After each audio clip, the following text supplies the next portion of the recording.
Shalom and welcome to another in our series of podcasts from Temple Beth Am, a dynamic center for conservative Judaism in Los Angeles. This is Meditation and Mindfulness with Rabbi Adam Kligfeld. We're now in the Omer, in the 7 weeks of 7 days between Pesach and Shavuot. And sometimes my meditations during the Omer are takes on the Kabbalistic read of the Omer, reading each of the 7 weeks as a different emanation of God's presence, different sphira, and then each day of each week being a subset of that. So, for instance, the first week and the first day of each week is chesed. Chesed is a Hebrew word which often means loving kindness. In the Kabbalistic understanding, it means unmitigated, unheld back, uncontroversial, total love, total giving of oneself is chesed. And the 5th week, and also the 5th day of each week, is hod. Hod is a Hebrew word that means splendor, but in a Kabbalistic idea, it means humility, believe it or not, which we could spend a whole few minutes talking about why the word means something different in the Kabbalistic understanding than it does in standard Hebrew. But hod in this emanation is a humble expression of God. So therefore, since we are on the 5th day of the first week of the Omer, the day is called Hod Sheba Chesed, which means the humility within love. And when we're in Hod Sheba Chesed, we're supposed to be asking ourselves, are we humble in our love or are we arrogant in our love? Does our love bring out our certainty about ourselves, or do we bring a more modest stance to it? Practically, am I fighting to be right in my loving relationships as we are trained to do with our Western minds? Or am I allowing some of my preferences to simply slip away because that's my commitment to my loving partner, whether a spouse or a friend or a child or whoever? It doesn't have to be romantic love. So this meditation is going to focus on that, kind of guiding us towards that place of Hod Sheba Chesed, at least for today. These are impossible aspirations to maintain at all times, but worthy aspirations to try to get to. Okay, so with that in mind, if you haven't already, I invite you to close your eyes and feel the wonderful, heavy, you might even experience it as a sweet descent into your own body.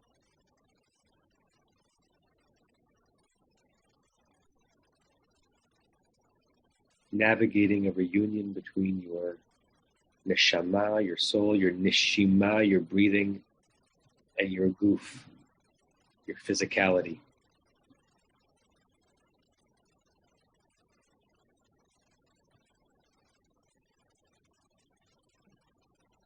You might begin to feel a wonderful calm come over you, and you can welcome it as if it is a friend coming for a visit.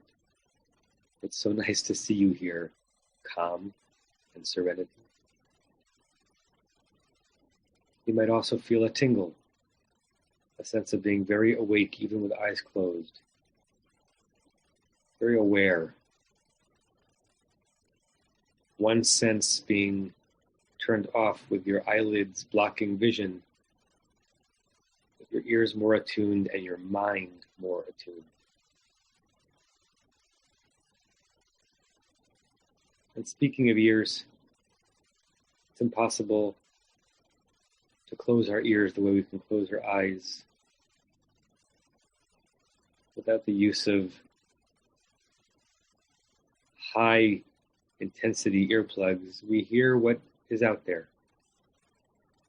And that's okay in meditation. We don't need an absolute cone of silence to still feel protected in this cocoon. Just relegate what you hear to the periphery. Something can be present but not important to the moment.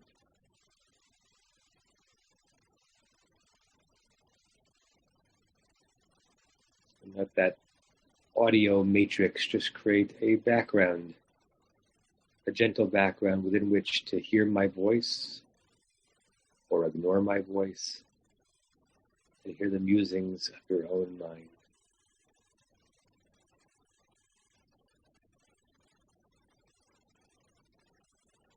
And because our minds do muse, you might have images, thoughts, memories, continually bombard your mind. Always an interesting thing to ask where they come from. For now, whether what you are recalling is something pleasant, interesting, or intrusive, just accept what comes and then release what comes.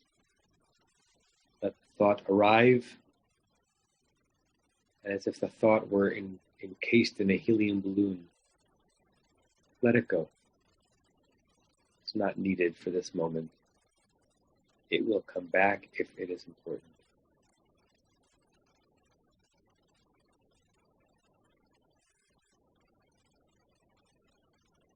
You can even hear your mind's voice saying, what a wonderful place this is. This place of being at rest while awake. Restoring, reinvigorating, while very active at the same time.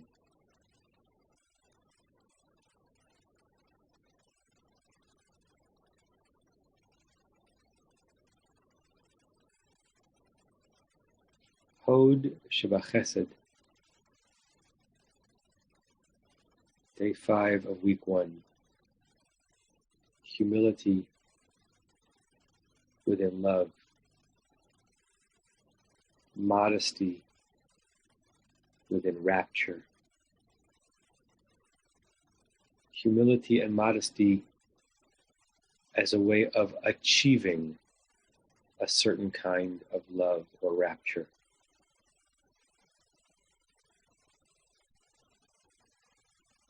As you think about the day you've already had, the moments upcoming,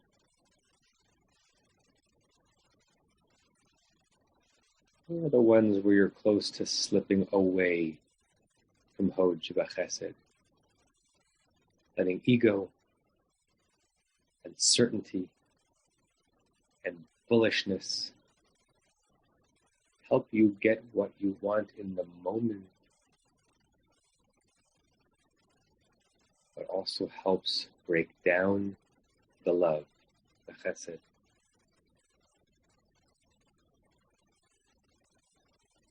What's at stake for you when you exhibit Hod Shebachesed?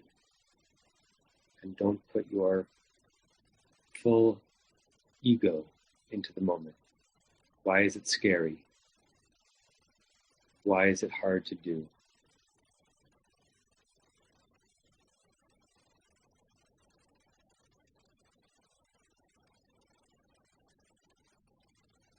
I want you to imagine as if you were the world's greatest exemplar of Hod Shebachesed.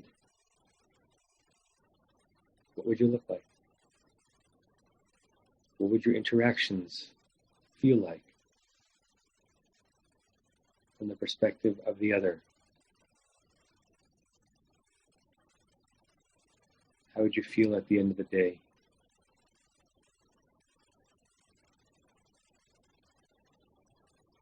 How would others feel in your presence?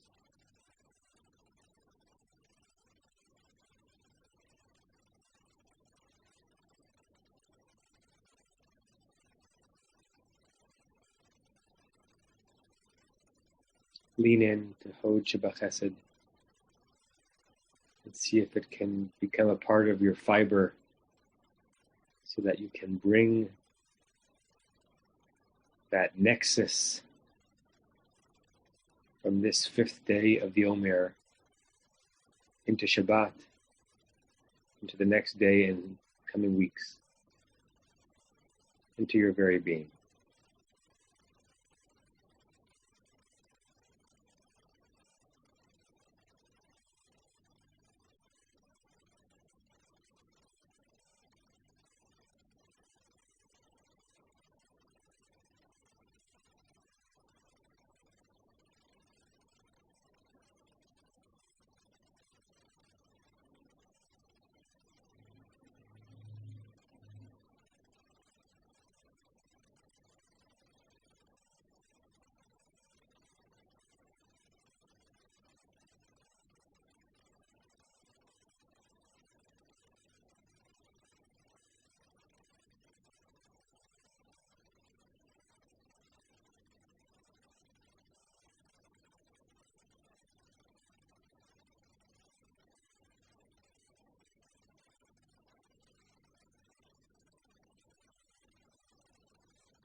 When you're ready, you can open your eyes, and I'll share the closing meditation prayer. If I can. Okay, we say this 3 times. May we and all beings have happiness and the causes of happiness. May we all be free of suffering and the causes of suffering. May we all experience true happiness that has no taint of suffering. May we live in great equanimity, free from burdening attachment to loved ones and contempt for others, but rather with compassion for all.